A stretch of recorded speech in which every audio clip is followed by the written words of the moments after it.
Agrey Mwandri sio yule kiongozi wa kuibukia ghafla kwenye ramani ya uongozi. Hapana, huyu ni wa mfumo wa kupikwa taratibu, kuanzia ngazi za chini kabisa mpaka kufika juu. Alipitia uwenyekiti wa utawala kama mwanafunzi wa bweni, nidhamu kwanza, maswali baadaye. Kabla ya kuwa mkuu wa mkoa wa Tabora, alikuwa mkuu wa wilaya DC katika maeneo mbalimbali, akijijengea sifa ya mtu anayesema ukweli kama ulivyo, bila kuweka sukari. Alipoteuliwa kuwa mkuu wa mkoa wa Tabora, watu wakaanza kumsoma upya. Siku za mwanzo baadhi walidhani ni RC wa kawaida, anakuja, anasoma hotuba, anapiga picha, anaondoka. Lakini walipokutana naye kwenye mkutano wa kwanza, wakajua hapa kuna kitu tofauti. Mikutano ya RC Mwandri ilikuwa na ratiba mbili, ratiba ya kicheko, ratiba ya kazi ambayo ilikuwa nzito zaidi. Anaweza kuanza mkutano kwa utani mdogo. Wewe afisa, umechelewa kwa sababu barabara ni mbaya au ulipitia nyumbani kunywa chai kwanza? Watu wanacheka, hewa inakuwa nzuri. Lakini kabla hujajua, sasa eleza kwa nini mradi wa maji umesimama miezi 6. Kicheko kinaisha, kalamu zinaanza kuandika, jasho linatoka. Agrey Mwandri alikuwa bingwa wa kutumia ucheshi kama silaha ya kazi.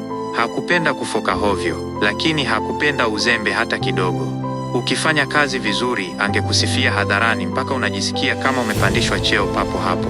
Ukifanya uzembe, angekukemea kwa maneno ambayo hayana matusi, lakini yanauma kuliko matusi.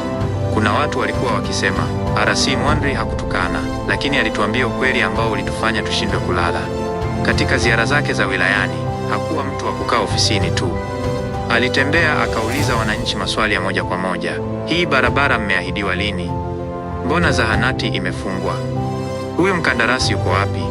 Na cha kuchekesha zaidi, alikuwa akisema mambo haya kwa sauti tulivu, kana kwamba anauliza hali ya hewa.